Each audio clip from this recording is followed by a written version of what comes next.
broadcasting.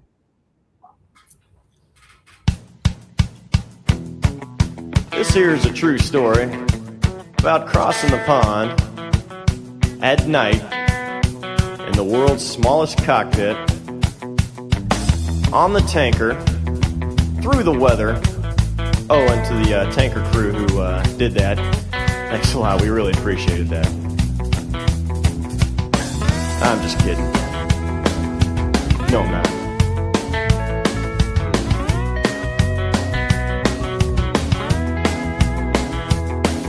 Well, there I was, crossing the pond, and you could see that I wasn't exactly fond of all the...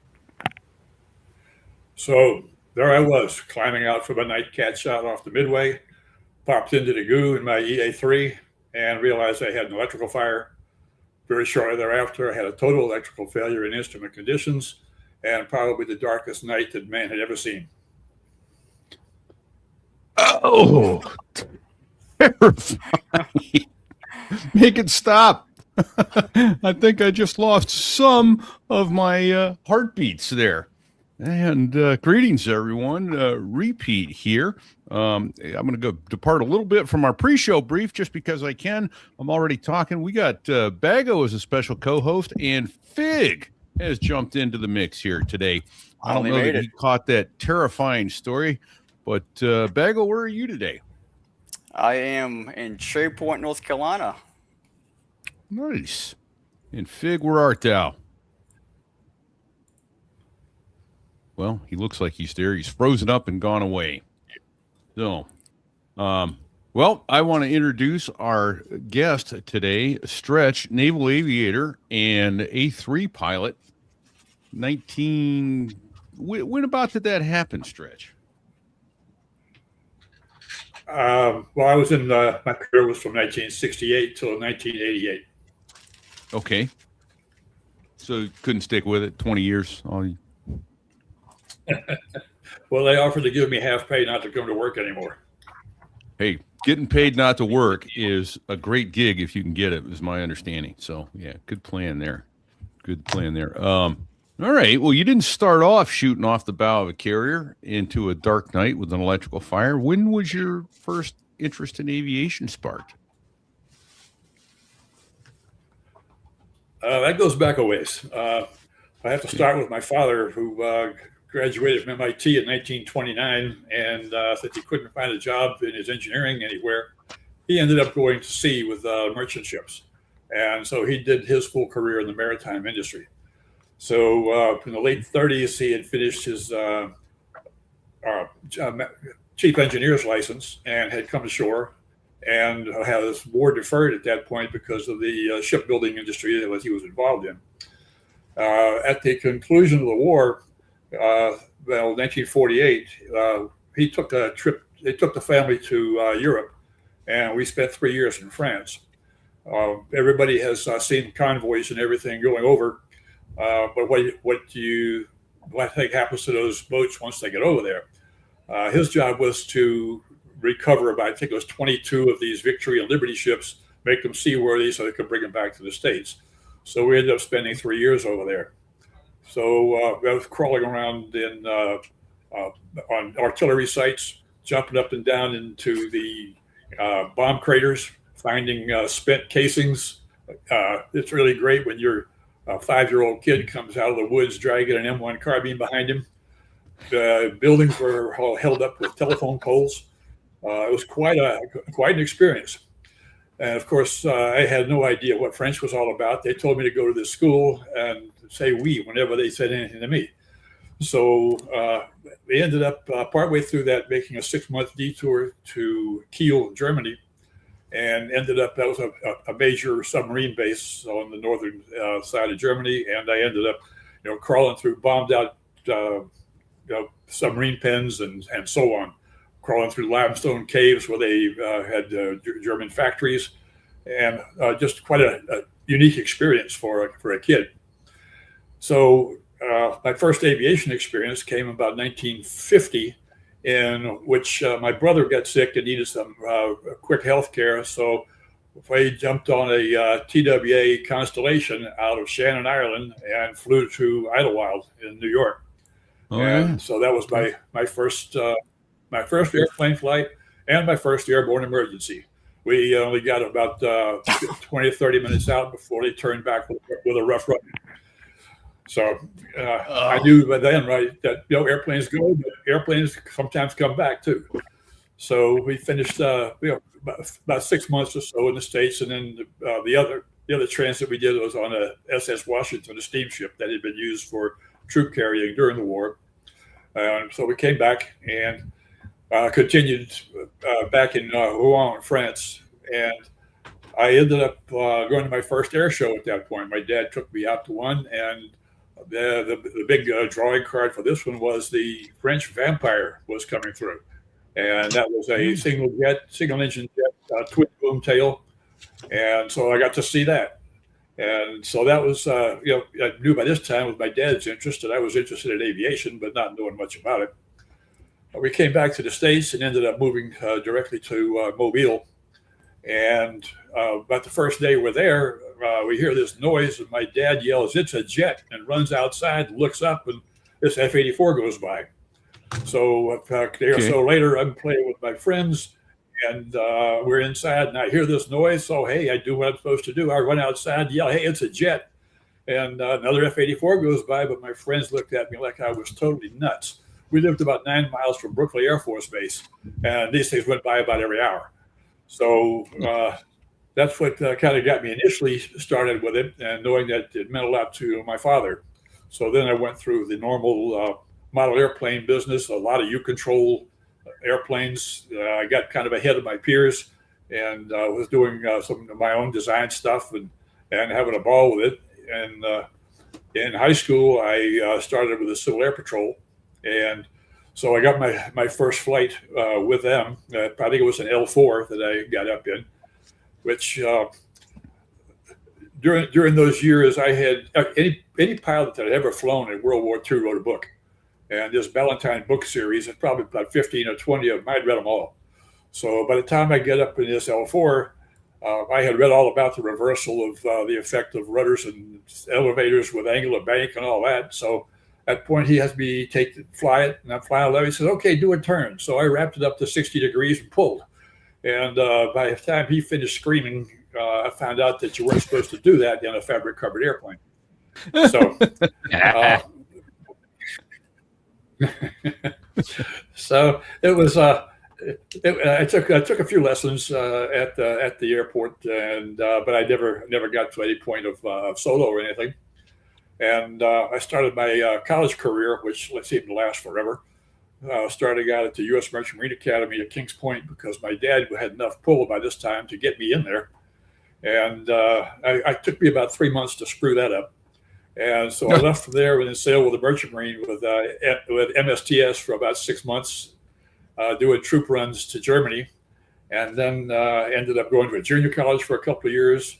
And I started to get my act together about this point. And probably the deciding thing was when I started swimming competitively. And at 19, I was raised in a swamp, but I'd always swam, but I never raced. So I got going with this, and started picking up a little more discipline, a little more attention to detail, and getting some goals. Ended up going to Tulane after 2 years at the junior college. Walked on to the swimming team, and the next 2 years I made All-American in swimming in the NCAA championships and so on. And so I finished up at the University of New Orleans, and at this point I'd been 6.5 years as a full-time student, and the draft board was getting kind of anxious about this. And they told me I was gone in May, and so I needed one more year. So I started looking around, and I found the AVROC program, and held up my hand and swore I'd defend the Constitution, etc., and wound up at Pensacola that summer and doing my first half of OCS. From there, back to school for a year, graduated, come back, finished OCS, and went right into flight training. And so that's basically how I got there. So that's awesome. Tell me briefly about the AVROC program. I remember it existed, but I don't remember the details on that. So it sounds like it was a lot like PLC's, platoon leaders course for the Marines. You did a junior and a senior type. Okay. The general way to do it, I think, was between sophomore and junior, then between junior and senior, and then when you finish your graduation, you go pick up your commission. I started late, so I went through between my junior and senior year, and then at the conclusion of my senior year, I did the second half and went straight to commission from there. Okay, great. And that was in '68. Yes. Okay. All right. Awesome. Yeah, I don't know about you guys, but it sounds like you had a lot more fun childhood than I did, Stretch. Well, right. That's one of the reasons. That's one of the reasons my childhood has stretched out so far. In fact, up till now, is I keep having fun. That's a good plan. So, well, did you pick up any French? And if so, do you still have it, or did you lose it? I did. I went to the French schools for 3 years, so I was doing fairly well. I came back to the States, lost it all, took it into high school, never took the book home, and managed to get through. Ended up in when I finally changed my last major, needed a French major, so I managed to knock off 4 semesters in 3 semesters, and that left me not particularly fluent, but it got the X on the block. Later, after I'd gotten out of the service, I ended up working for Alcatel, a French company like GE, and ended up making some trips over there and working some with the French. And then I've done some international masters rowing, so ended up going to France for that. And so I've been working on it some. So when I'm not listening to you guys, when I drive, I've got French talk radio on, and trying to read French kids books, trying to get up to speed again. Nice. I spent a good bit of time over in France, well, flying for the airline, and it turns out that Homer Simpson's fluent in French. Colonel Hogan was fluent in French. What? Turn on the TV; they're all speaking it. How hard can it be if they're all speaking it, right? Oh, yeah. Right. Sure. So, well, wow, very cool. So, off to Pensacola, off to commission, straight to flight school. Did you go through in Milton, and or did you wind up down in Corpus, or what was flight school like? No, this was VT1 in Softley, and we didn't even have to leave Pensacola to go chase the T-34s around. Of course, that's the piston one. And then from there to Meridian for VT7 basic and VT9, which was not exactly advanced, but it was more going on. And then to Beeville for TF9s. Okay. You got to tour all the garden spots. Back for airfields. Yeah. What the hell is that? Is that the F? That's the pride of the fleet, the TF9. The TF9. The TF9. So that was pre A4. Yeah. In flight school. Oh yeah, this was. You listen to Royce Williams is the story that got me hooked on you. Anyway, that's how I heard about him and came on. But what he was flying was the Panther, and you take that Panther, you put swept wings on it, and do some other things to start to account for compressibility at higher Mach. And I mean, you got to be coming down real fast to have to worry about that in that airplane. But it was a little more advanced, but same type of airplane. Okay. Right. All right.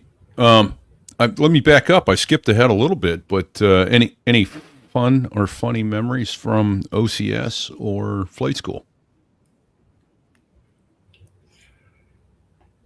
I'm probably one of the few guys that managed to G-lock in a T-34. Ooh, I was out you and me messing both. around. One of my early solo flights. I was on one side of the airway. The airway split the training area, so I decided I would do a quote precision spin down below the airway and come up on the other side. So I hadn't pulled any G's at all here up to this point, and but I knew all about this tensing stuff, and that you had to be real careful with it. So the mighty T-34 was probably going to really lay it on me when I pulled out of this spin. So as I did, about a 2.5 turn spin, I tensed up real good and next thing I knew, I was heading off about 180 degrees in a little climb. And, so that was a bit disconcerting.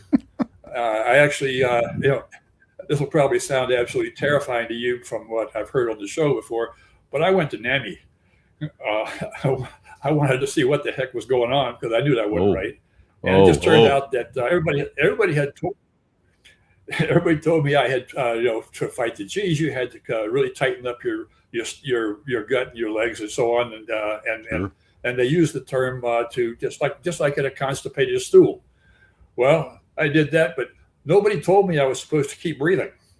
So what happens if you don't breathe while you're doing that is you collapse the pulmonary artery, and so nothing comes back from the lungs, and blood pressure goes to about zip, and you go to sleep.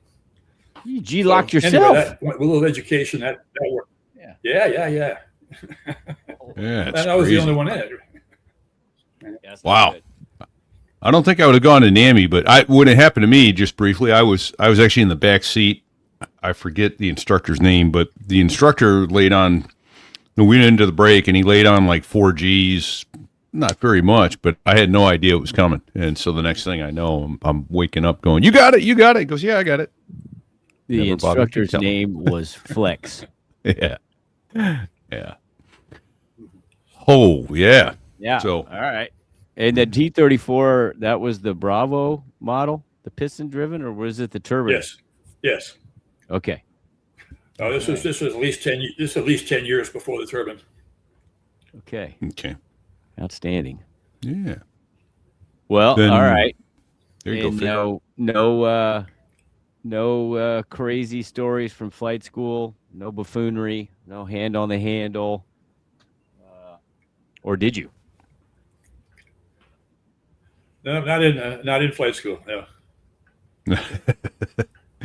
Then we'll get to later, though. So, all right, well, yeah. What about so you get your wings and you're off to the fleet. What jet did you choose? Which coast did you go to? That's a good story. However, that's not exactly what happened. Between July of '69 and July of '70, the Navy decommissioned 4 carriers, 420, of the Essex class boats. So now you've got 4 air wings looking for homes. And so they ended up stashing aviators all over the country. So I was one of those that got stashed at Cecil Field, along with, there were 9 of us jet nuggets that got stashed there. So it wasn't the fleet, but it could have been a lot worse. We got, I probably got 700 hours of flight time in those 2 years.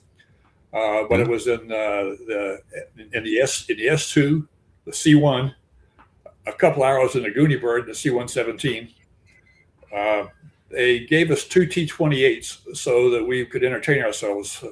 And one of them came from, I think it was New River. And the first thing we had to do there was change the engine to get one in there. It hadn't been beaten totally to hell. And so for 2 years, we basically had had morning and afternoon tail chases, is what it really amounted to.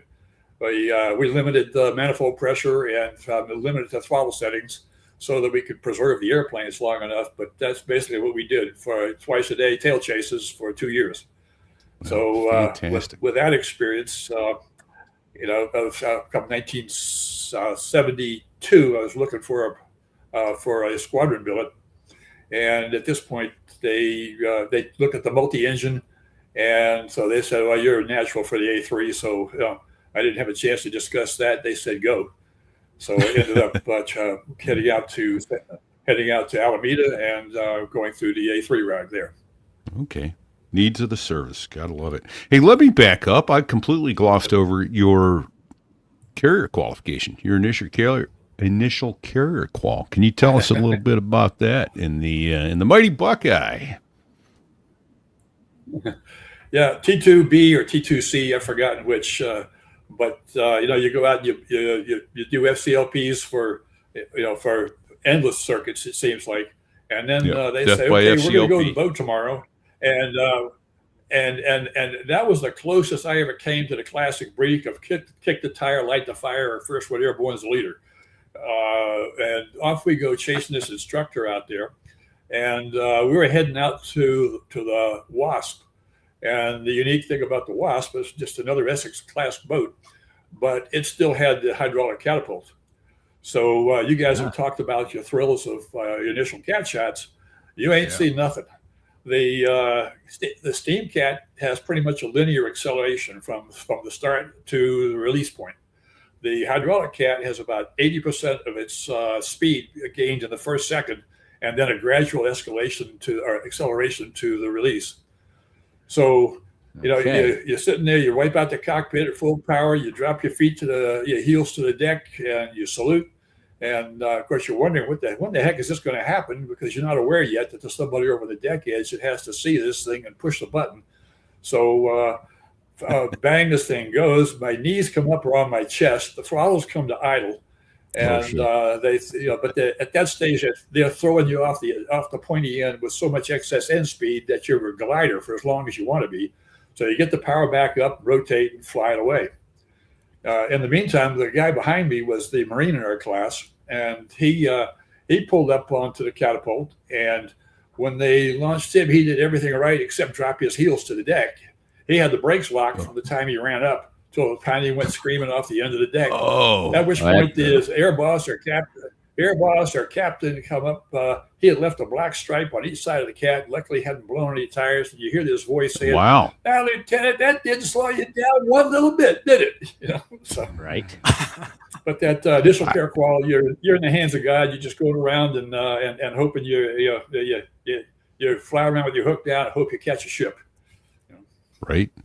So I was going to say, I bet it slowed him down about 1/1000th of 1 knot. Maybe not. Oh man, I'm shocked he didn't blow his wheels. Wow. Okay. Well, the T2 is so light; it was pretty forgiving. That it was forgiving airplane, relatively speaking, and a lot of fun to fly. So I do remember that we used to still go to our spin hops, inverted flat spins, and all that. Well, the first time. One of the Navy good deals, the first time I flew it, they were experimenting with a new program. So we're rolling down the runway at the instructor's got the airplane at 80 knots. I've got the bag over my head. He says, "You've got it." And so I'm doing IFR takeoff and flying an IFR flight, my first time in a jet. We're heading off. He's telling me what channel to put in. I can't even figure out where this damn TACAN thing is, more or less how to dial the thing. I only see 2 numbers. I can't figure out how to get the third one in there. And, so it was a rather rude awakening.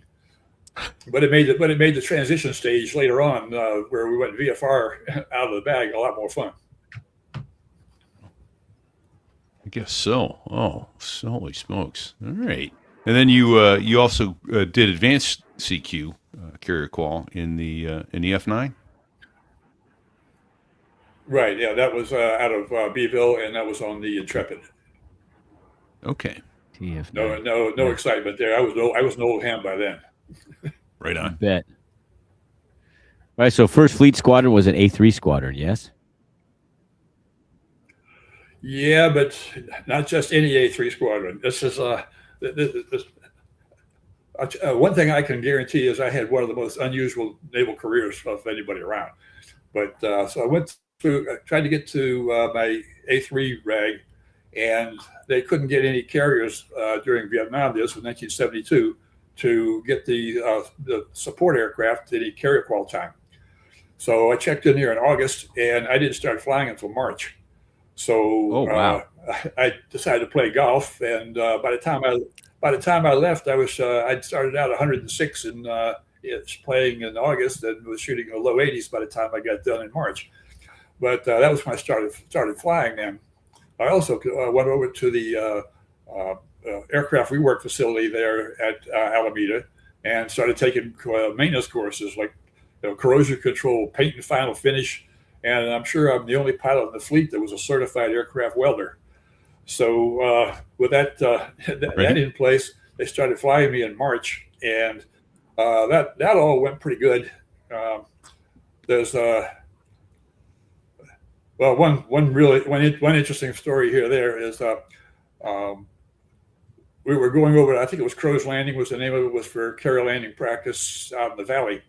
And Alameda, if you're not familiar with it, is right off San Francisco Bay. Yeah, and right. one of the runways points directly at the Bay Bridge. At the Bay Bridge, yep. So I've taken off out of that air going over to Crow's Landing, and it's an IFR takeoff and then severe clear over in the valley. So just about minimums that popped into the clouds. And I'm flying along, and I'm getting just about to flap speed, and I get this big shudder through the airplane. I felt like I might have hit something, and so I look around, and I was about, that's supposed to be flap speed, I think was 220. So I'm sitting there at 240 about this time, and I reach down for the flap handle, and the flaps are already up, but the flap handle is still down. So, I'm supposed to go flying. I pull the thing up, pull the flap handle up, and keep going. Well, about this time, the clouds start getting really bright, and I finally figured out that I'd gone into a settle at this point with the flaps up when I wasn't really expecting it. And I don't imagine I cleared that damn bridge by more than about 50 to 100 feet. And I forgot to mention this was a night takeoff. So, like I said, the lights were getting really bright, still IFR, and flew out from there. Thought nothing of it. Went on over to Crow's Landing, came in to brake, and as I came in, I put the gear down, and everything barber poled, and nothing happened. So I know maybe not my smartest move, but I didn't want to spend the night there. I brought the gear back up, and it made it. And so then I had a complete utility hydraulic failure. So at that point, I decided to go back to Alameda and head back. And coming in towards the San Mateo Bridge, at about 10,000 feet, and they wanted me to do a descent down to 3,000 or so.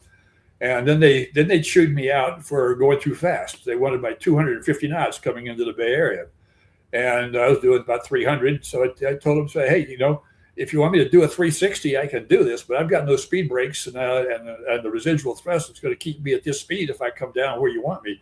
And they said, no, keep it on coming. And then what ended up happening was they passed the word to the world that I was going to be doing 300 knots till I flamed out. So everybody was getting pretty excited by the time I got to Alameda. And so we get in there and got some LSOs out and go through all the airborne checklist stuff. And the A3 had pneumatic emergency systems for both gear and flaps. So we're going around, but once you blow them down, you can't bring them back up again. So you want to make sure you're going to land. So the weather and everything was good at Alameda. So I went ahead, blew the gear down, and then I'll blow the flaps, and there was nothing, just a whoosh, and the flaps didn't come down. So now we're still utility hydraulic failure, but it's now going to be a no flap landing too. So go come around, make the approach, and land on the runway, and take the midfield gear. And it was supposed to be about 1,000 feet long, and apparently I stretched it out to almost 1,200 feet. And then in a slingshot, started backing me up the runway until I finally hit the brakes, rocking back on the tail skid and so on. Got the thing back and rode it up. And it turns out that what had happened was that the A3 had a single flap actuator, so that avoided the possibility of a split flap. But the bracket had failed on the thing, so that hydraulic cylinder was just moving back and forth every time I moved the handle until I finally destroyed the hydraulic lines and all the hydraulic fluid went away. So that Good was times. An interesting way to kind of finish up at the rags. Good times. Right. Now, single pilot. Were you by yourself in that plane? No, Yeah. Isn't the A3 short for A3? Is it three people, pilot, and then a couple like Wizzo people, or how's that work? Wait. Yeah, but ain't one of them a pilot? Wasn't the name of that airplane or? Oh my gosh! I'm sorry, we got a terrible delay here, and I've been trying to be respectful of that. I was going to say, wasn't the name of that airplane? Didn't they call you guys all A3? Is all three dead? Well, yeah, the original designation for the airplane was A3D, and since it didn't have ejection seats and through the 50s, they lost, I looked up the numbers, they lost 7 to 8 of them every year. And so it was just, they just called it all 3 dead. So there was a pilot, a bombardier navigator, and then there was a tail gunner. The thing had twin 20 millimeter cannons, radar controlled, with a rearward facing gunner right behind the pilot seat. Really? How about that? Yeah, I was listening to you the other day. I guess when you teased this, and you said this was something like the pre-runner to the S3.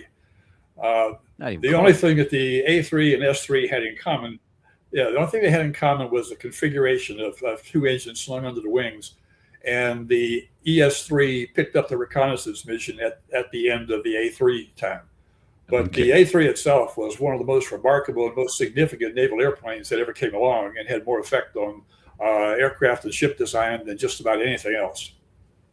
Were the wings foldable on the A3?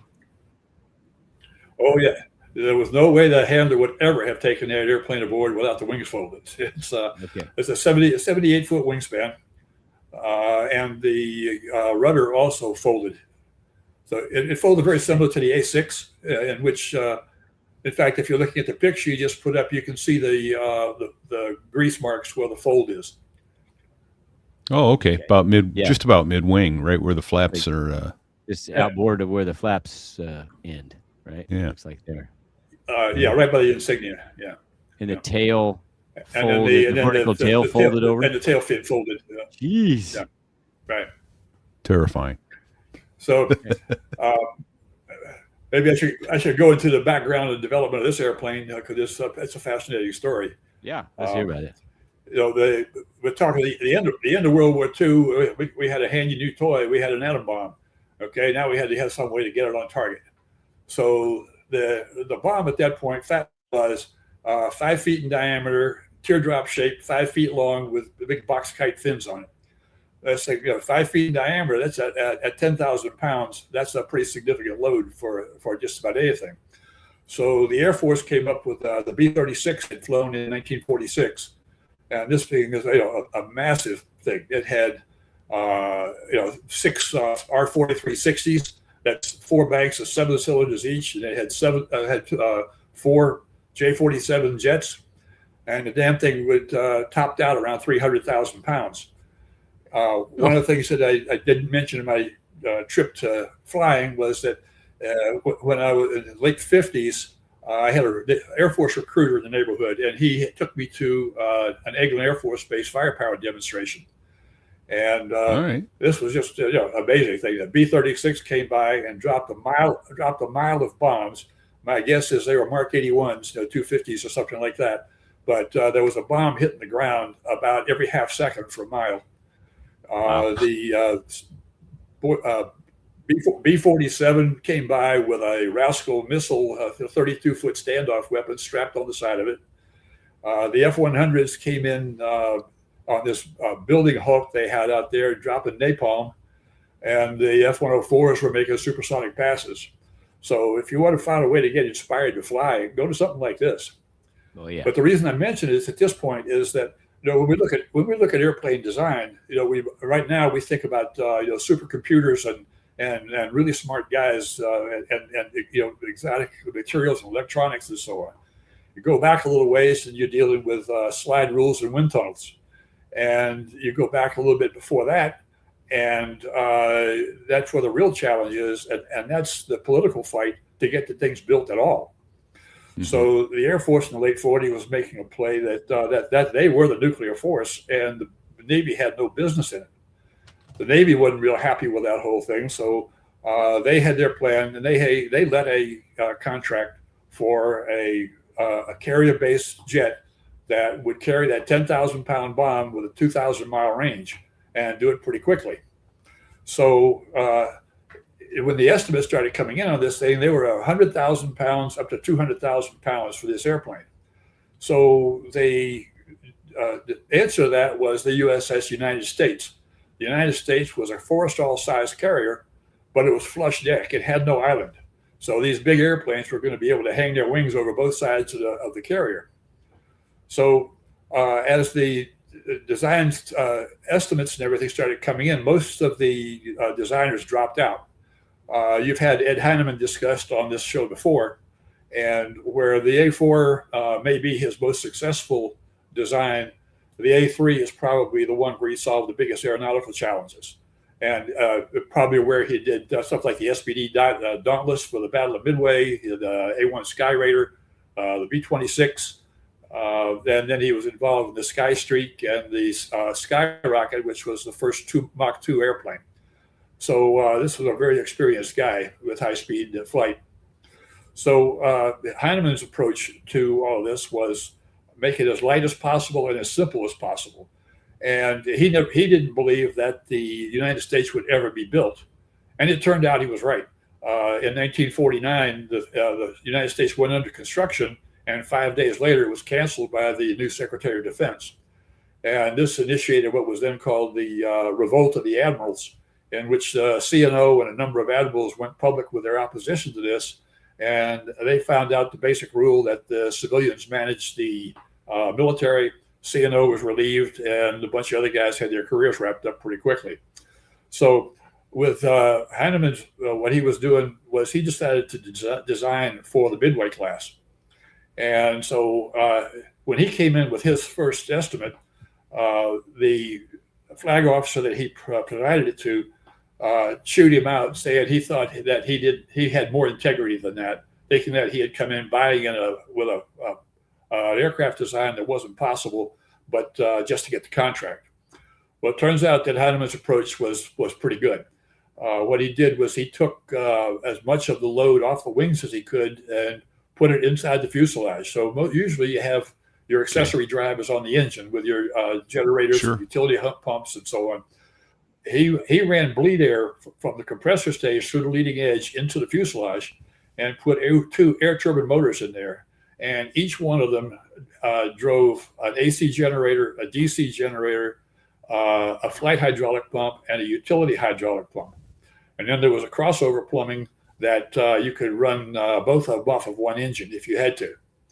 So this did a couple of things. The more weight you have out on the wing, the heavier the structure has to be, and the slower the roll rate.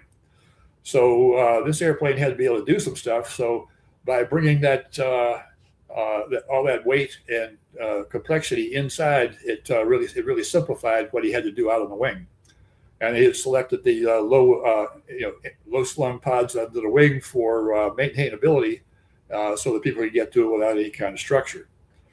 And so the airplane that this was replacing at the time was the A.J. Savage, which eventually was renamed to the A2.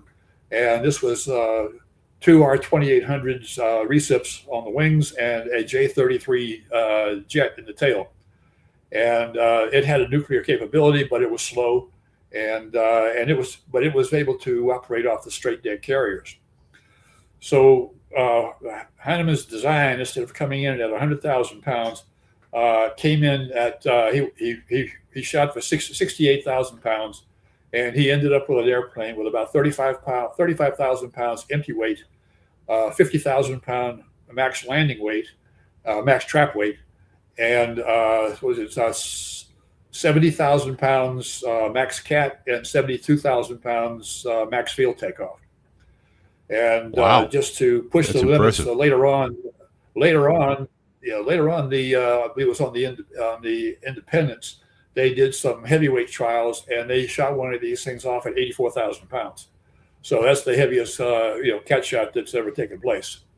So that's nuts. I can't imagine them even trying 100,000 pounds. But oh my goodness, that's amazing. Wow, we've been going a lot longer than it seems like it's just a couple minutes into it. It's time for us to take just a moment and thank Derek Combs over at DC Artworks, .net, and then I want to come back and chat with you more about your time in the RAG and on the Saratoga and Guam and all that good stuff we got ahead. So let's take just a moment, and thanks to Derek for sponsoring this episode.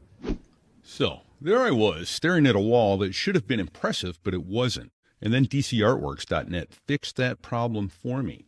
If you've ever looked at your office, hangar, bar, squadron space, or the blank wall behind your Zoom camera and thought this needs something with authority, stop what you're doing right now and go to dcartworks.net. Our newest sponsor is American-made, veteran-owned, and run by a gent named Derek Combs, who specializes in turning steel into statements. Not decor, not wall clutter, statements. Every piece starts off being precision laser cut, hardened steel, heavy duty but lightweight, and then gets hand finished by Derek or one of his team. No flimsy metal, no bending, no mass-produced sameness. In fact, no two pieces are identical. If you like knowing the thing on your wall isn't hanging in 5,000 other homes or offices, then this is your guy. And here's the part that matters. 95% of what DC Artworks produces is custom. The design library on dcartworks.net is updated constantly, but that's just the launch point. The squadron logos, call signs, aviation themes, business branding, one-off gifts, big statement pieces, all can be yours. Case in point, I have a set of naval aviator wings almost 2 feet across, and they're exquisite. People don't glance at them. They stop. They ask questions. That's what Derek builds. DC Artworks also specializes in metal art fabrication, powder coating, and multi-material engraving, meaning depth, texture, and color photographs don't do them justice. He's a military GPC vendor, one of the lowest priced vendors in the business, with bulk and repeat discounts available. And for our listeners, this part is permanent. Use code STIW at dcartworks.net and get 20% off every order, forever, even if another discount is already running. That's special. Most people won't do that. STIW is the code, 20% off anything you order from dcartworks.net. We're talking aviation-specific projects here, pilot wings, airline wings, all of it. But the real move is this. Go to dcartworks.net right now, browse, then contact Derek and commission something that's yours. Because when you see what's possible, your wall has already made the decision for you. And thanks to dcartworks.net for sponsoring this episode. Nice. All right. Thank you, Derek. That's some amazing stuff Derek. he's got over there. Yeah. To include the wings behind me for those watching. Those things are amazing. So all kinds of other great things I'd like to chat with you about here, Stretch. Well, how about, let's put an easy one. How about your call sign? Where'd that come from? Well, let's figure out. Let's think about that. 6'5", 185 pounds. What choice did I have? I had about as much choice of call signs as Fig. Right. Oh, there you go. Yeah, I you could have can called see you it Tiny. from a mile off, right? All right. How many hours you get in the A3D, Stretch? I was close to 1,000, I think. This is before computers, right? So I have to go through a logbook and add them up flight by flight, and I've always been too lazy to actually do it. About 3,000 hours total time, a little less than 1,000 in the EA6B. Okay. Oh, I'm sorry. You said EA6B? A little less than 1,000 in the EA6B? I finished up after the. Okay. Yes. I knew that was coming. So I was looking in the show notes. It said, were you in the A3D when you got was it a jammed flight controls off the cat? Or was that in the Prowler? Yeah. No, that was the A3. I had a solution in the Prowler. I didn't have one in the A3. Right, yeah. A yellow and black striped handle between your legs. Yes. I'll preface this by saying that, everybody says, flying is 98% boredom and 2% stark terror. I will say that mine was more like 0.1%, but most of my stuff was, 10 seconds, 20 seconds at the maximum, and I lived. Aren't I great? Let's go, keep going. But this was one of those. Take the catapult day catapult off the Enterprise, and head off, and the nose starts coming up, gears up, flaps come up, and the nose is coming up, and I can't push it down. So I keep pushing on it, and nothing happens. And so finally I quit pushing. I pulled it all the way back and jammed it forward, and it broke loose. And by this time I'd popped up to over 1,000 feet. and you're supposed to stay below 1,000 feet for case one departures. And the flag on that ship at that time was adamant. Nobody talks on the radio. You get to come talk to the staff. And I didn't even know what channel radio was dialed to, and so we never said a word. And but the thing was flying at that point, and once it broke loose, so we flew to mission and came back and never told anybody. Landed and wrote it up on the yellow sheet that the controls jammed off the catapult. Came back the next day to fly the airplane, and the sign-off was remove 12-inch crescent wrench from elevator boost package. Oh my God! So I still got the wrench. I can go out and get the wrench for you if you want right now. A 12-inch wrench is about 3 feet long. It weighs about 2 pounds, and nothing would have bent that thing no matter what happened. Nope. So we've always said better lucky than good, and real lucky is even better. Wow. Right. And when your luck runs out, you better be good. But that's a whole. That's a big. We're back on land. Yeah. We lost an AV-8A, I think, because there was a wrench left somewhere and it jammed in a power control. Yeah, in the bell of the stick. Wow. Okay. All right. So in the 50s, late 50s and early in the 60s, there was a tremendous amount of work going on just the safety business.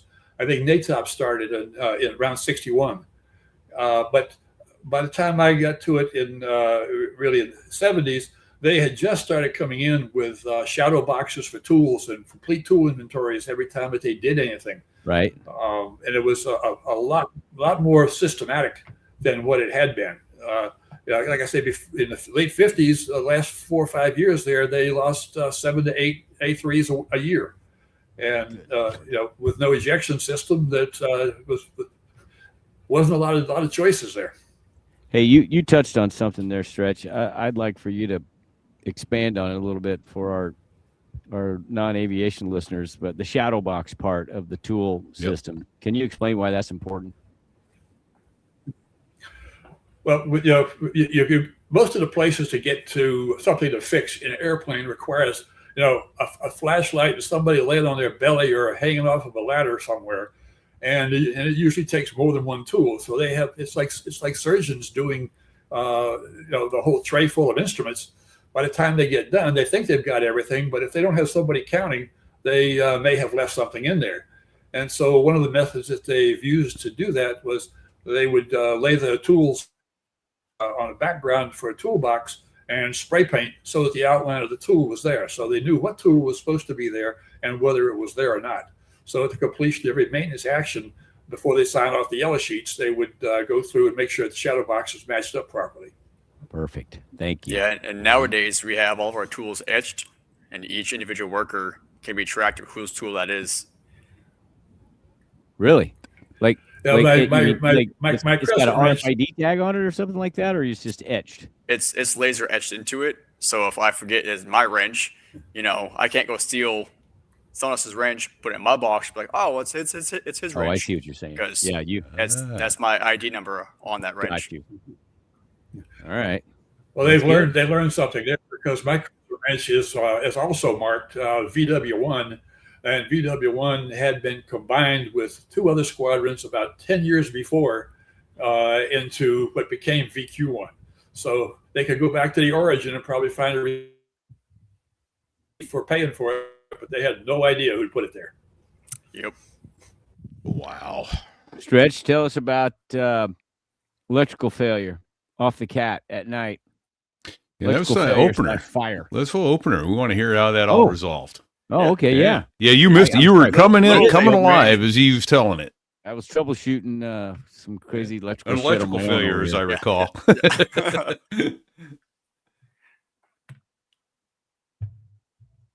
And Stretch is frozen up. We'll hang on there. Yep. He'll be back. I had a GFI breaker that kept going.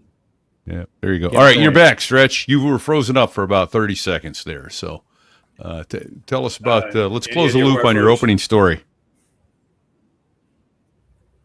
Oh, okay. This was later on. I was on the Midway for the A3, and Probably the only A3 working at night in the world by that time, because we're getting pretty late in the A3's career, and there had been some recent incidents that the Navy would rather forget. So anyway, go catapulting off. So I've got in the EA3, we had the usual pilot and bombardier navigator, although no bombs because the bomb bay had been filled in. And there were 4 operator stations back in the belly of the airplane where the bomb bay had been. And the operators were usually the guys that fixed the airplane. So we had flying AEs and ATs as the aviation electronics mates and the aviation avionics techs. And then we would also have some NFOs back there as operators. And having the operators aboard turns out to be pretty handy.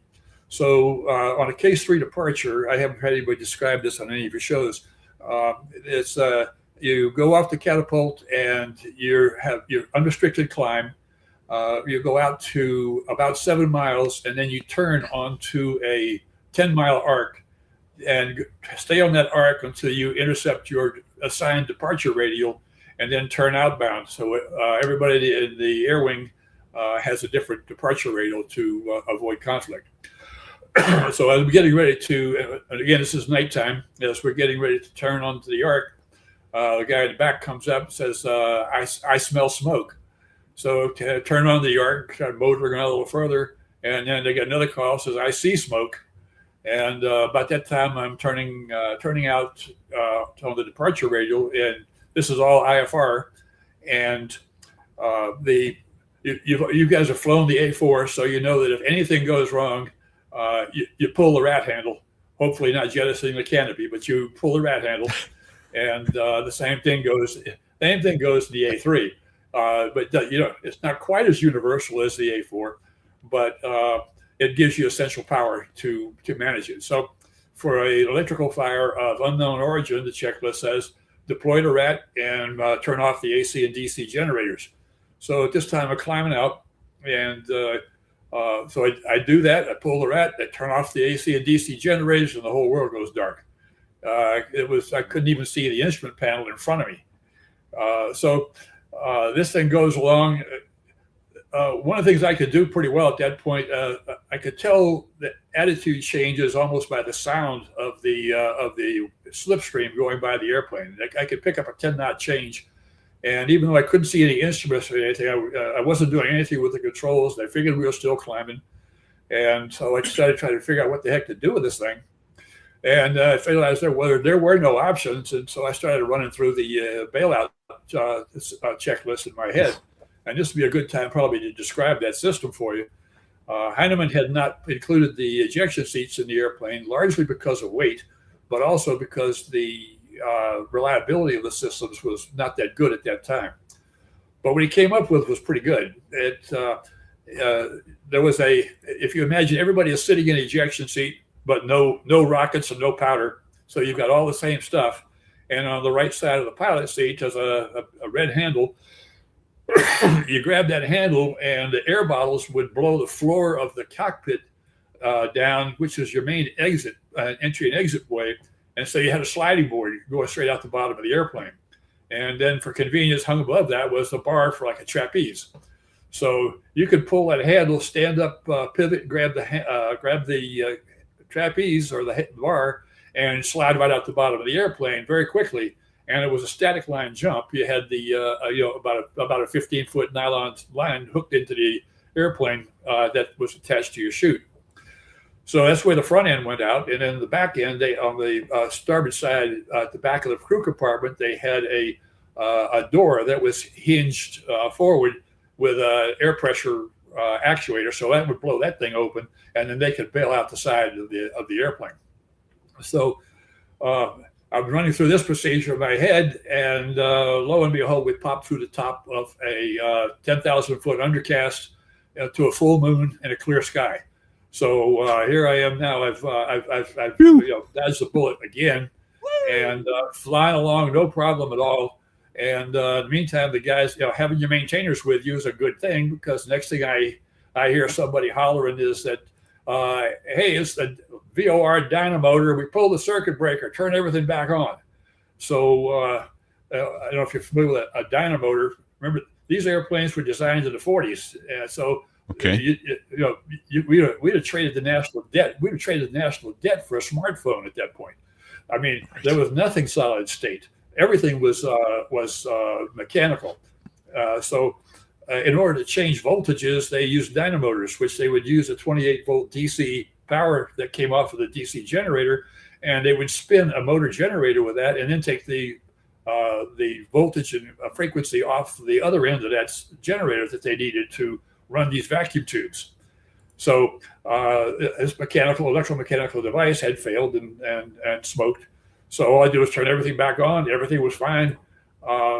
Again, we never told anybody about our problems. We just flew the rest of the mission and came back trapped aboard. So, like I say, having your maintainers with you is not a bad idea. Fantastic. That's fantastic.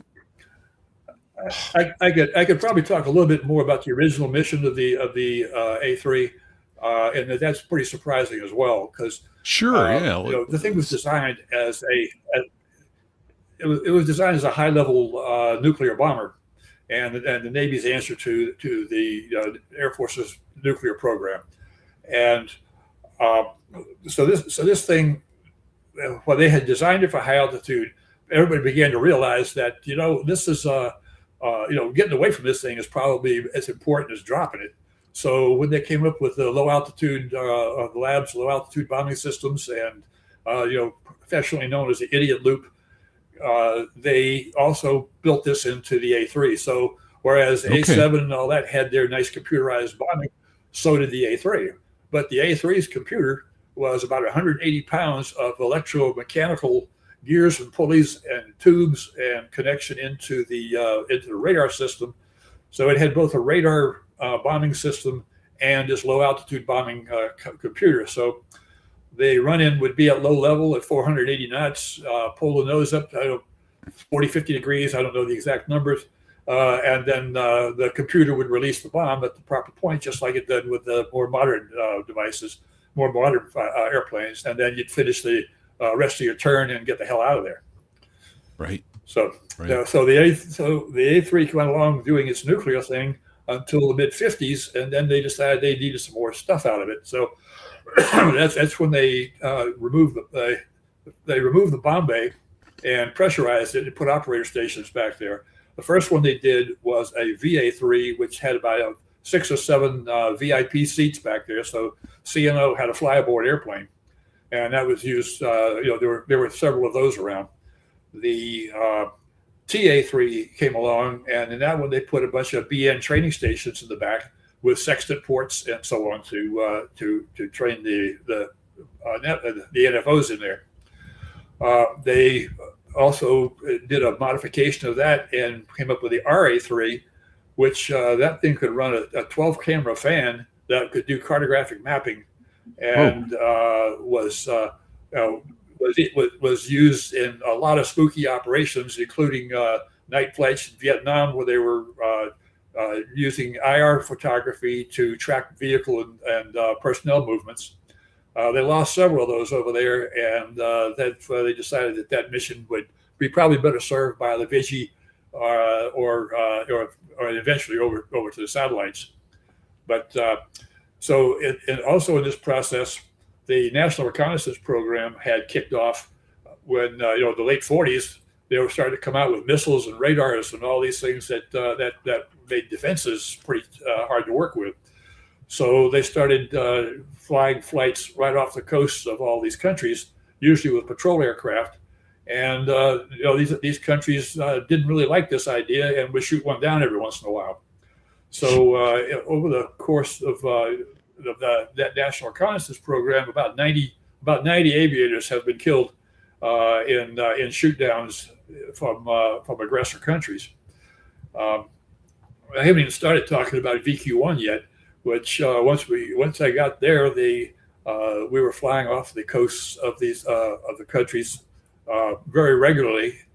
Somebody had, in order to counter these electronic systems, you had to know how they worked and what was there. So we were able to collect the electronic signals, and we could understand how the fire controls worked, how the procedures were. We got to where we could identify ships by hull number simply from the radar signatures. Wow. But they became more and more sophisticated. But the patrol planes kept getting bagged. So between them and the U-2 and SR-71, the A-3 jumped in there, and so ended up doing this mission, getting the information we needed to get the countermeasures in place that we needed. So after the RA-3, the KA-3 was put together when they started reusing the bombers, putting a tanker package in it. And it's probably the best tanker package that ever came along. Had a 5,000 pound tank plus the tanker package in the bomb bay, and was very effective. So while the heavy squadrons would put 12 of these beasts on a carrier, and you can't imagine how happy the handler was when he'd see that. Right. But the I can only imagine. Smaller decks would take 6 or 8, and then they cut them back when that mission all went away, and they'd have 3 tankers aboard. One thing I didn't mention was in the carrier development, the A3 basically defined the elevator size, the hangar deck height, and the reinforcing of the landing area for the Forstellar class. So it's had quite an influence all the way through. Okay. All right. So where are we going? All right. Where are we going? Yeah. Where are we going with this? Hey, Yeah. Stretch, quick question. You mentioned, we got like a half a dozen different variants of the A3. Were those mixed in to individual squadrons? Were they all split apart separately, or like how long did it take for each variant to come around? Well, the bombers were straight, full squadrons.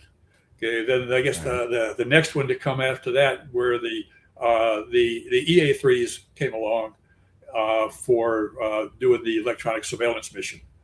Mm-hmm. RA3s were probably developed along about the same time. The VP squadrons or VAP squadrons would have the RA3s. The tankers would be just a tanker detachment on the carrier, so there'd probably be 3 of those. Okay. In VQ1, I probably should describe this as a hodgepodge. You had a guy, a P3 guy on from VQ2 earlier, a long time earlier. But this was they covered the Med and the eastern side of the world, and VQ1 out of Guam or at Sugi covered the other side. And when I was there, we had 2 EC-121s, 1 C-121, 2 EP3s, a straight P3, 9 EA3s, a VA3, and we had an RA3 cycle through from a while. They pulled it out of the boneyard and sent it to us. After 50 some odd emergencies airborne, they sent it back with the safety officer in the tower watching the takeoff, so he couldn't be on the accident board. Sure. Yeah. So that was quite you're talking about 850 people in this squadron, and as I came in as a mid-grade lieutenant. I was a branch officer. My branch was avionics. I had 116 techs in there as a branch officer. Those were big squadrons.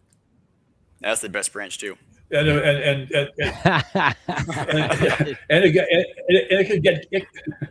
it could get pretty impersonal, and that the P3 guys kind of hung with the P3 guys. The A3 guys hung with the A3 guys. They always referred to the A3s as whistling shit cannons. We were watching a ditch and bailout drill on the P3 one day, it's rude. So we were watching this ditch and bailout drill on the P3s, and somebody yelled "Stampede." So from then on, they were known as cattle cars. And so it was that kind of little bit of rivalry going on there all the way through. That's to be expected. I had finished up. They tried to caraqual me off the East Coast on the America, and I got my day quals in, but they couldn't get the nights.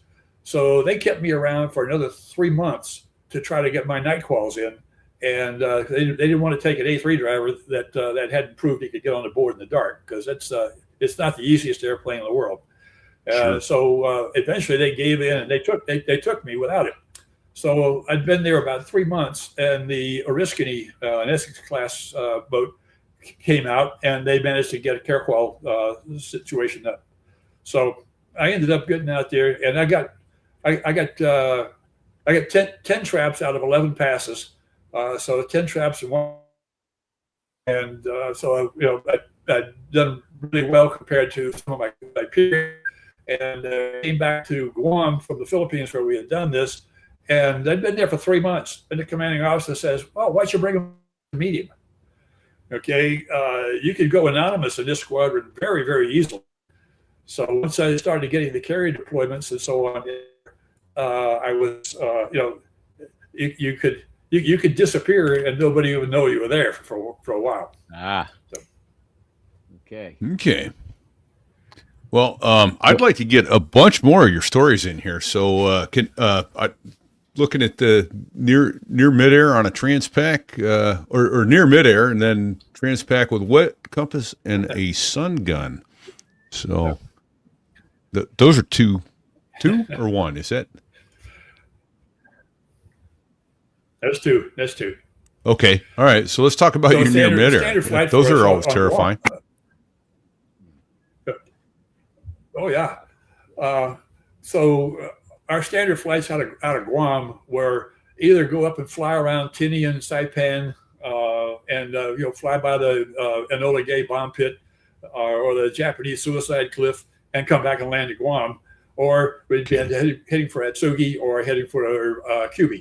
So in this case, it was a night flight heading over to Cuba, and so we get over the beautiful VFR night and get a descent. They had me descend to 6,000 to go to the low holding for the Tachyon approach, as there was an E2 that was making a straight in.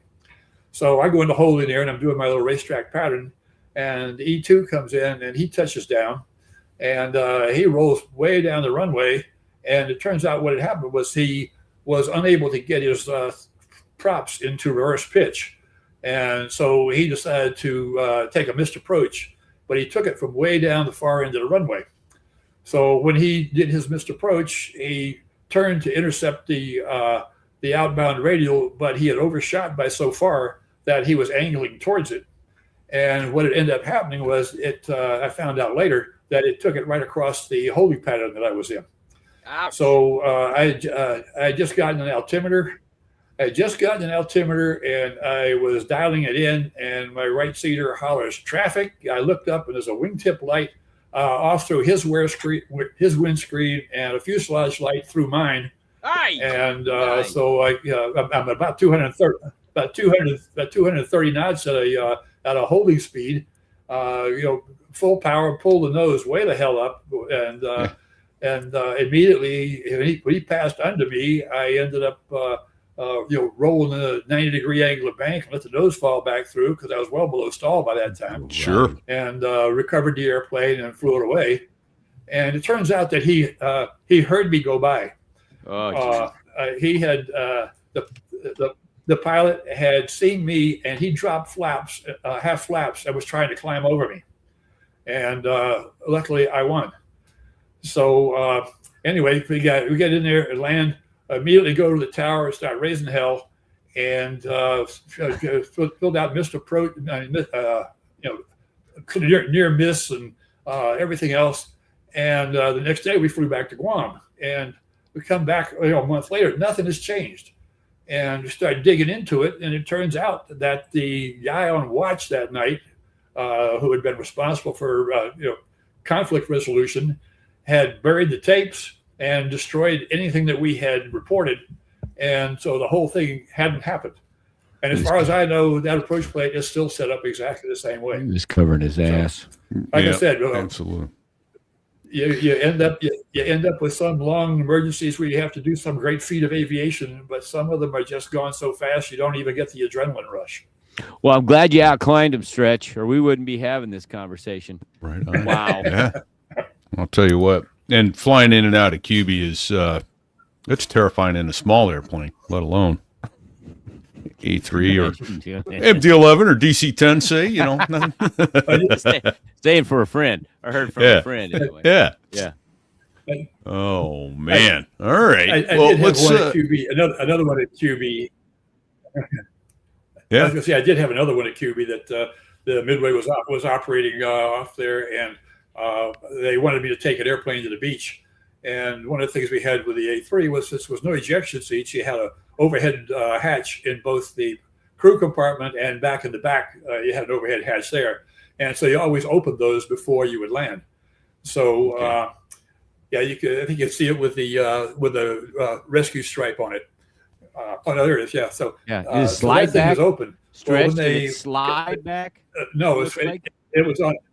It was on hinges. It was on hinges, and it would fold back and would latch up, back, so it would, swing forward on the trap. So, supposedly. Okay. What happened on this one was the guy ahead of me brought the airplane in and trapped, and the hinge flew off and smacked into the center console and ended up on the floor. So by the time I got in it, I'm driving a convertible. So so my job is to take it to the beach. So I was light loaded, and of course it's at night. You never do any of this in the daytime. Oh, why? No. So why I head back. No. Why would you? Yeah. So they got an FCLP pattern going at QB. So they put me in holding, and so the A3 had, it could carry almost 30,000 pounds of gas. Field carrier landing practice. Indicators were pretty poor. Yeah. So the fuel system indication, the fuel quantities were pretty sloppy down at low levels. So there was a NATOPS requirement that if you hit 2,200 pounds remaining, you had to make the decision at that point to either ditch or barricade or bail out. And there was nothing going on after that. So once you hit that, you were flat out emergency fuel state, even though you had a pretty good bit of gas left. So I was motoring around, I'm not all that high, but realizing that that there's a good chance I was going to ice up going down. So I had the full windshield heat going, and heated that thing up for probably 30 minutes before we started down. And the whole time we kept telling them what our push point was going to be when what time we were going to hit that emergency fuel state, at which point we would then be an emergency flight. So they could handle this now routinely, or they could handle this as an emergency later. And they didn't. So we hit the emergency, and we were pushing and started down, and everything was working pretty good. And about 3 or 4 miles off the approach end of the runway, there was a cloud that was maybe 50 meters in diameter. And it wasn't all that thick, so I just, it was right in my way, so I flew through it, and instantly my entire cockpit, just fogged up. Couldn't see a thing outside. So heading on in, I'm close in to transition to an instrument approach, and if everything's going to clear pretty soon. And so I ended up calling, the emergency aircraft is heading for the break, and I can't see out of this thing. And then the airplanes in the pattern, they kind of scattered and got out of the way. I got halfway up the runway, and I started seeing enough that I could, do a break and come around. And 2 days later, explaining to CAG why the hell I came into break with after having declared emergency was kind of an interesting conversation. So, anyhow, how'd that conversation go in a nutshell? That's all right. I nodded my head a lot. Yeah. Yes, sir. Fantastic. Yes, sir. Wow. Oh, the QB Point Circus. Yeah, great story though. Holy yeah, shit. it is. Yeah, man. All right. Well, how about a lot of QB point shenanigans went on. Absolutely. Yep. Out of the cockpit too, I'm certain. Just Oh, absolutely. To the PI. So, you want a few of those? Yeah. You want a couple of those? Sure. Throw one of those in there, and then we'll get to the transpac. All right. and these will be on-base stories. Yeah. So, Okay. the officers club at QB was a pretty rowdy place, particularly during the '60s, and there was all kinds of hell raising that went on there. And a bunch of bored guys coming in for R&R off of playing around Vietnam. They needed to blow off a little steam, obviously, so you'd end up with some games being played. So one of them was catapult launches. So they had they'd push a bunch of tables together, get an office roller chair, put it on top of the table, and then to put 3 drunks on each side and some really drunk sitting in it. And they would yank him down the table and launch him. His job was to land that wheeled chair upright and roll across the room without breaking anything, especially himself. Unfortunately, that didn't work out that well. A lot of guys broke themselves. So it was really kind of getting out of hand. They also had to carry a landing equivalent in which they would have the tables lined up, and they'd cover them with beer. And about the second table down, there would be a guy holding one end of a rolled up tablecloth, and the other guy on the other side. And the guy would take a running leap at this thing, dive onto the table, and across the wire, and try to catch it with his toes to keep from going off the end of the table and crashing. Obviously, a number of those crashed. So finally, they decided that they had to do something a little better than that. So they ended up building a blockhouse out behind the club. And so this was a little bit down the hill just behind it. The old club overlooked the runway about 200 or 300 feet up. And so this blockhouse was probably 10 by 10, 12 by 12 in cross section, and maybe 30, 40 feet long, and had a bar built into one side. And the whole thing was set up where all they had to do was come in with a fire hose and blast everything out of there the next day, and it was clean. And they continued the carrier games, and the standard WESTPAC story is you haven't lived until you've taken a cat launch from behind the QBO club. Yeah. So then right up the street, there's the BOQ and the BOQ bar. Oh yeah. Yep. So the BOQ and the BOQ bar are right up the street, and so if the club wasn't open, everybody's sitting around up there getting hammered pretty much, and on the way down, halfway between was the Marine barracks. So there was more than one occasion in which you'd get a bunch of drunk Navy pilots standing out there in the street, and they would go into a nice song of the Marine hymn sung to "Oh My Darling Clementine." And they'd be out there doing that until they started hearing a lot of noise inside the barracks, and then they'd run like hell for the O Club. As far as I know, nobody ever got caught, but they were pretty careful to be moving. So, oh boy! From the halls of Montezuma. there you go. Oh man, that's a good way to get your ass kicked. Yeah. I don't know. Just saying. Yep. That's literally smacking the beehive with a stick. Right? Yeah. After stripping down to your skivvies and covering yourself in honey. Oh yeah. Oh, all right. man. I want to hear the WESTPAC story. Transpacking with a wet compass and a sun gun. I'm not sure what a sun gun is. Is that just astrolabe? We're talking about an aviation sextant. Oh, okay, sun gun. So, So I've listened to you guys talk about transpac and the Harriers and the forces marshaled to do this. You got C-130s lined up across the horizon. You get Pathfinders. You got all kinds of things going there for support. Right. Well, I don't think anybody realized what they were getting into, but they would have the A-3s do this. Well, an A-3 had, that thing was built, the first test flight was in 1952, right? Okay. So, that was 1952 instrumentation. They didn't improve anything. So, by this time it was a support aircraft, so they didn't waste any money on it. So the only thing that the A-3 could offer for these long flights was gas. And everybody else was following them like they knew where they were going.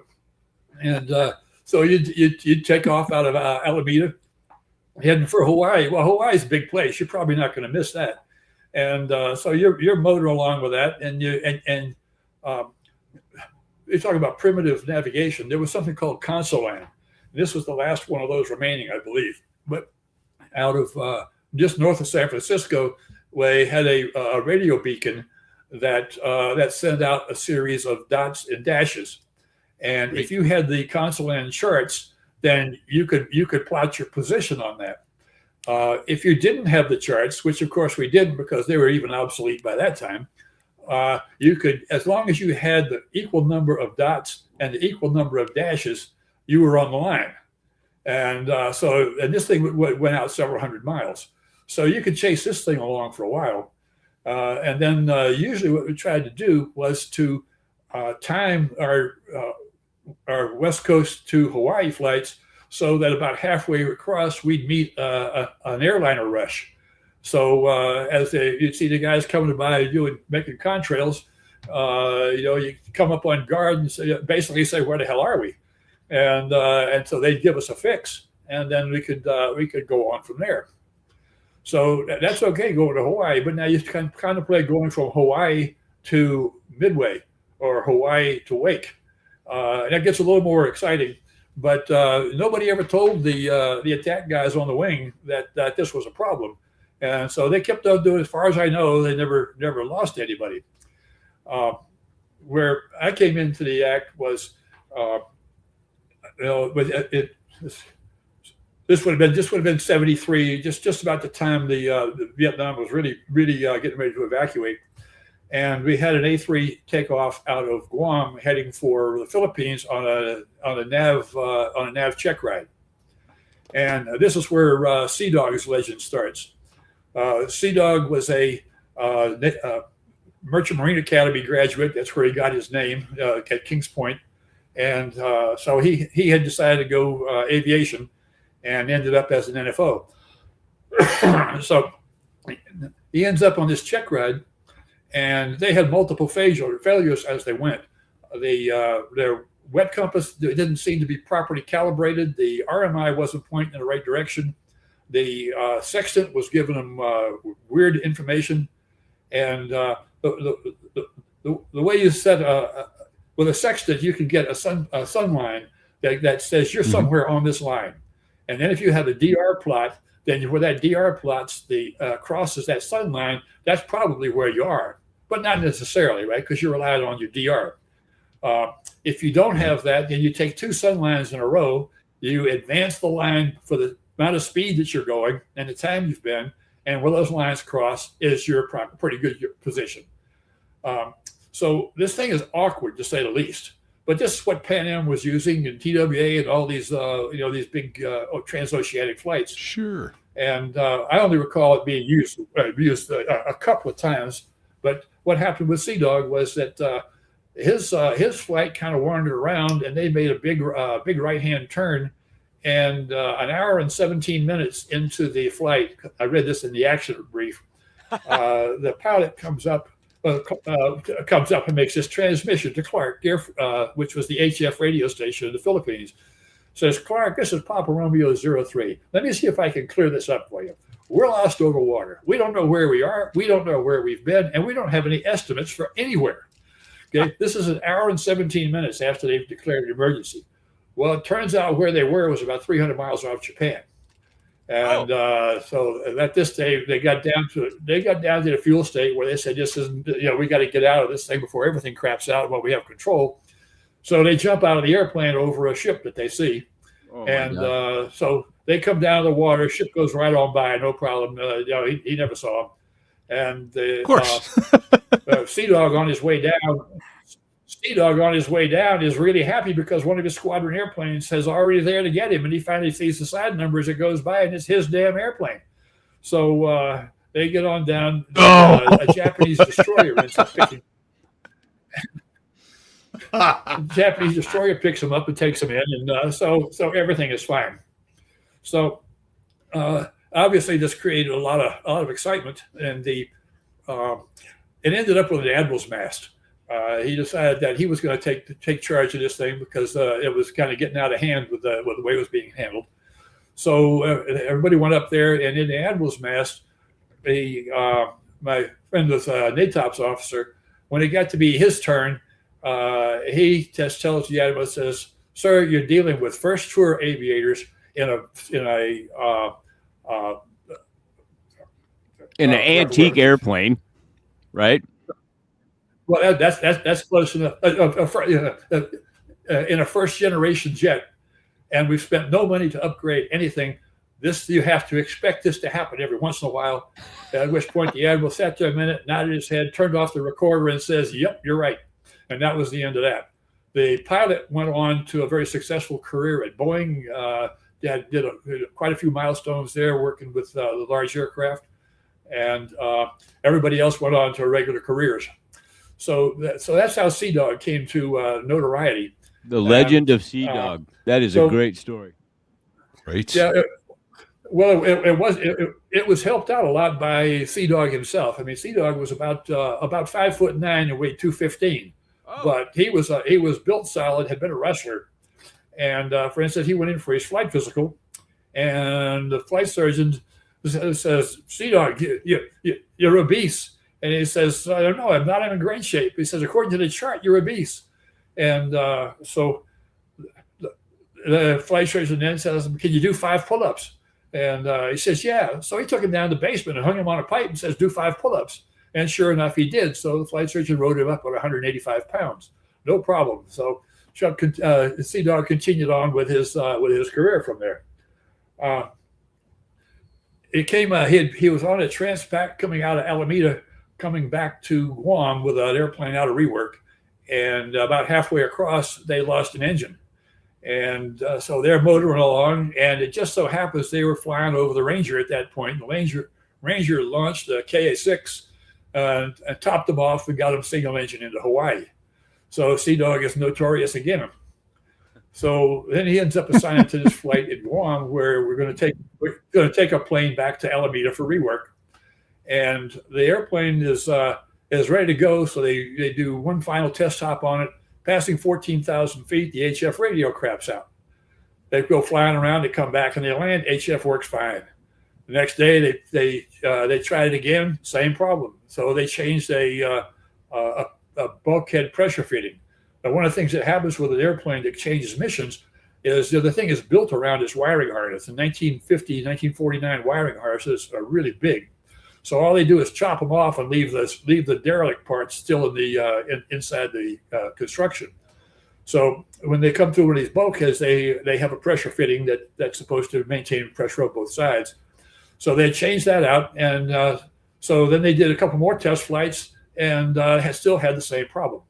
So about this time, the pilot ended up unable to make the flight, just did personal scheduling, so they gave it to me. So for the next 4 days, I do 2 test flights a day coming out of there, after they changed another component and back down again. And Sea Dog and I are getting a little tired of this. And so they went back and they changed that original pressure fitting, and that turned out to be the problem.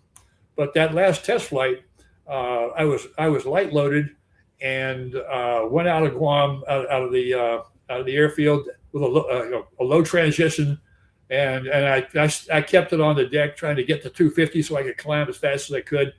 I went through the officer's wives softball practice at about 50 feet, turned a little bit, crossed the officer's housing. There was some supply corps officer went ballistic and called the tower and wanted to have my wings. And so I climbed out from there, and everything worked fine. So the next morning we take off and we go. And I wasn't aware of the attempt to violate or anything at that point, although the tower gave me a round of applause when I landed. So we went out of there and headed to Wake. And so we're heading into Wake, and all the nav aids are out at Wake. So we managed to radar nav, get our way in there, and we land, and everything's good. And transpacking to the east is pretty nice. You take off in mid-morning, you land late afternoon, you go to the club, you eat, you go to bed. It's a pretty nice day. So the next morning we get ready to go out of there, and we take off, and again all the nav aids are out. We're heading for Hawaii now, and so we're out an hour or so, and Sea Dog is trying to figure out where we are, and he's got a one reading on the wet compass. He's got the RMI reading something else. His sextant is giving him something else, and for these types of flights we would put a Loran Charlie in there, which the display was a lot like an oscilloscope, and you had to be able to, as they said, stop the rabbits, dial it so that one waveform would superimpose on another. And he wasn't able to make that happen. So at that point, he was rather, knowing his prior experience of being lost over water, wasn't real enthusiastic about doing this. So the way you figured out where you were at that time was an HF-DF steer. So around the Pacific, you had HF-DF stations. So there was one in I think there was one at Barber's Point. I think there was one at Misawa. There was one at Clark. Okay.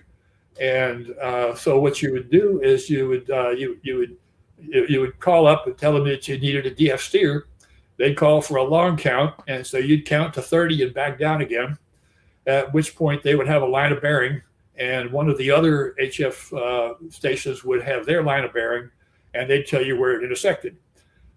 So we did that, and about the first two fixes gave us a ground speed over 800 knots, which in an A3 was not something you'd really expect to have happen. So no. We know we need a little more work to go there.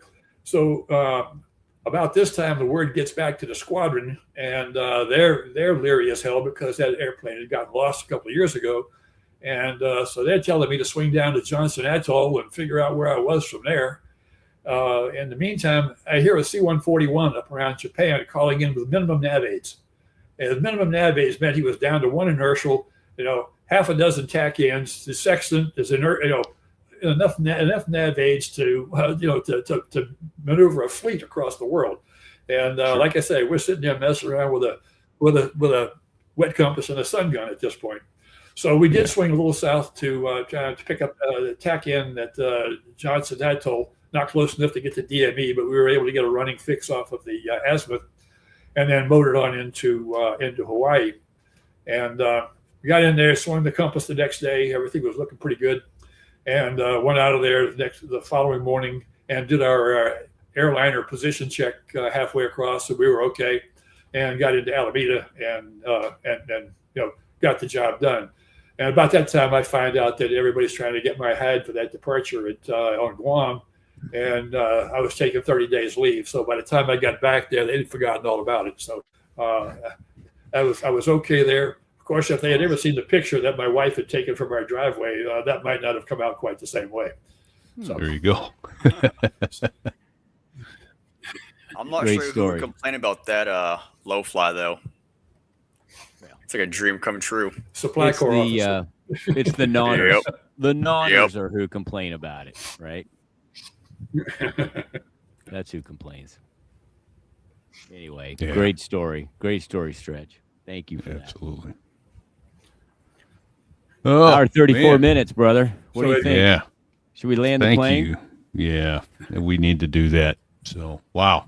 What a thrill to have you on with us, Stretch. We appreciate the fact that you've been listening for quite a while, and more appreciate the fact that you've lost all sense of financial responsibility and donated to the show. But your greatest contribution has been your time with this show. What a wonderful, wonderful set of stories. We got to have you back for more because you're going to think of like 7 stories as soon as we end this thing. So make bullet notes. And we'll have you back.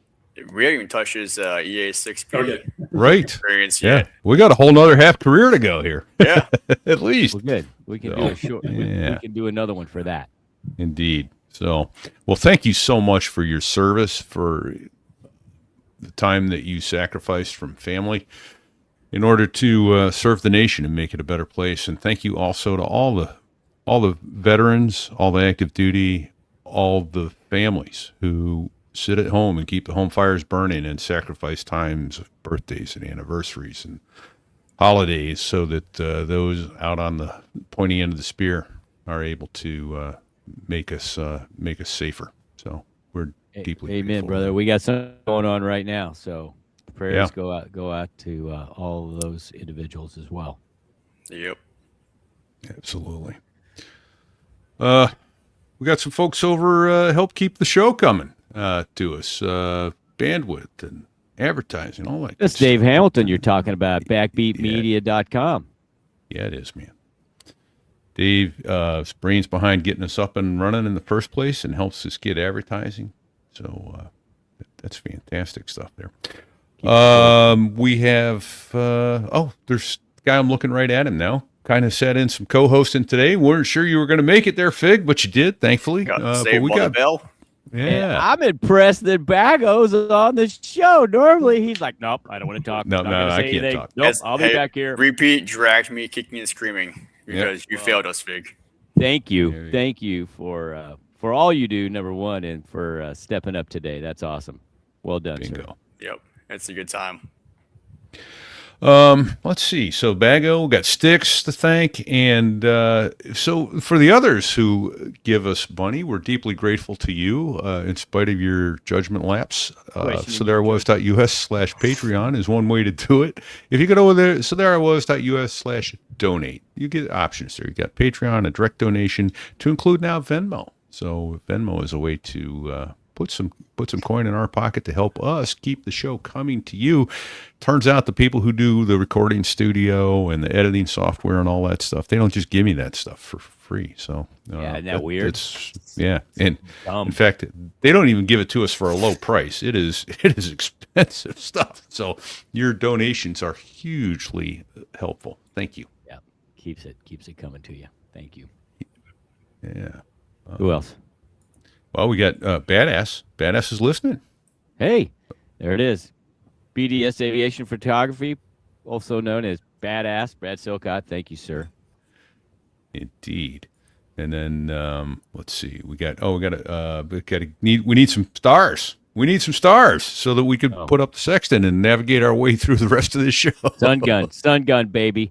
If you can't give us 5 stars on the Sun Gun rating, we'll find another podcast. Give it to them. But seriously, 5 stars, and let us know what we can do to make it 5 stars, because we're trainable. Well, Exactly. Repeat and I are trainable. Bago is off the charts. He's already so far ahead of us. It's not even funny. Right. Then there's, I want to say a quick thank you again to Derek Combs over at DCArtworks.net. He provides some sponsorship, but he will provide you with some amazing artwork in steel, laser cut steel for you.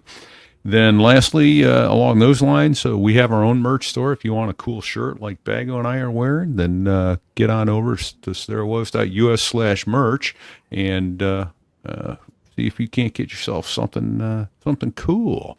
And then lastly, I was about to do it, and my daughter tried to call me and interrupted. Thanks a lot, Booze. So here we go. I'm thinking I'm hearing some noise now. Am I hearing it? It's coming in now. That's got to be none other than the F-16 pilots that make the Air Force sound good. The Dos Gringos. Both of them. Not one, but 2. Dos. And if you can see down by their feet, they also have wing lower spirits. Oh, look at that. Great. Who did that? Who did that? I had some fun earlier. Look at you. You put that right on in there. Nice You job. photoshopped the Wingler Spirits bogey dope, bottle of bogey dope right into the cover of their By the way, number 2 I album. sampled that just for quality control purposes with our old buddy Chemo, and it is superb. Fantastic whiskey. So, all right, everybody. All I can say is until next week, stay safe and check 6.